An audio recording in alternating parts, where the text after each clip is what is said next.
સુરત જિલ્લામાં મારામારીની ઘટના બની છે અને તે અંગેનો લાઈવ વિડિયો સામે આવ્યો છે। યુવકને જાહેરમાં માર મારવાનો વિડિયો સામે આવ્યો છે। ઓલપાડના કીમ નજીક મુન્ના એજન્સીનો વિડિયો હોવાનું અનુમાન લગાવવામાં આવી રહ્યું છે।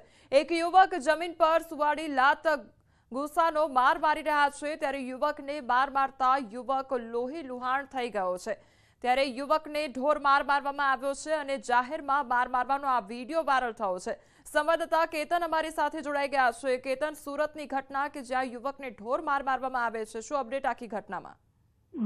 ચોક્કસથી વાત કરીએ તો સુરત જિલ્લાના ઓલપાડ તાલુકાના કીમ નજીક આવી ઘટનાઓ રોજબરોજ બનતી રહે છે। કારણ છે કે ત્યાં પરપ્રાંતીય વિસ્તારની વસ્તી વધુ હોય છે, જે અંતર્ગત ખાસ કરીને નાની સામાન્ય મગજમારીની અંદર છૂટતા હાથની મારામારી જાહેરમાં થતી હોય છે અને એના વિડીયોમાં અનેક વખત વાયરલ થવા પામ્યા છે।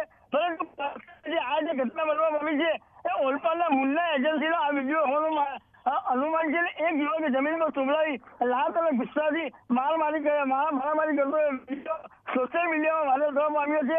હાલ તો યુવકને મારામારી ઘટનામાં યુવક લોહી લુહાણ થતા એને નજીકની હોસ્પિટલ ખાતે સારવાર અર્થે ખસેડવામાં આવ્યો છે। આ બાબતે પોલીસે પણ આ વિડીયોને જે મેળવ્યો છે તપાસમાં આદરવામાં આવી છે। જી કેતન, સમગ્ર માહિતી બદલ આપનો આભાર। બનાસકાંઠામાં પૂર્વ એમએલએ શિવા ભોરિયાની માંગ સામે આવી છે। સુજલામ સુફલામ કેનાલમાં પાણી છોડવા માટે માંગ કરવામાં આવી રહી છે। સુજલામ સુફલામમાં 1 માસથી પાણી બંધ છે, તો સરકાર પાણી નહીં છોડે તો ખેડૂતોને નુકસાન વેઠવાનો વારો આવશે। ઉનાળુ બાજરીના પાકને પાણીની તાતી જરૂરિયાત હોય છે। આંદોલન કરનાર ખેડૂત નેતાઓએ દગો કર્યો છે અને ખેડૂતોની જાણ વગર આંદોલન સમેટી લીધું તેવી પણ વાત કરવામાં આવી છે। ને પાણી છોડાયું કે ન છોડાયું, ગમે એટલી મજૂરી કરીને છોડાયું તો પણ એને આંદોલન કરવાનું।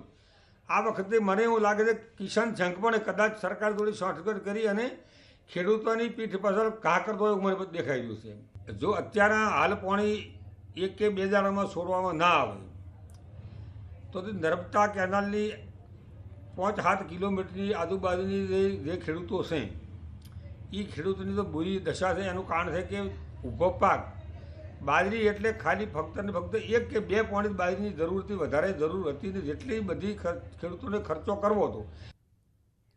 છોટાઉદેપુરના નસવાડી તાલુકાના વાડિયા ગામ પાસે હાઇડ્રો પ્રોજેક્ટનો વિરોધ કરવામાં આવી રહ્યો છે। 4000 કરોડના ખર્ચે આદિવાસી વિસ્તારમાં હાઇડ્રો પ્રોજેક્ટ નાખવામાં આવશે, તો વાડિયા સહિત 10 ગામોમાં હાઇડ્રો પ્રોજેક્ટ માટે જમીનનો સર્વે કરવામાં આવી રહ્યો છે।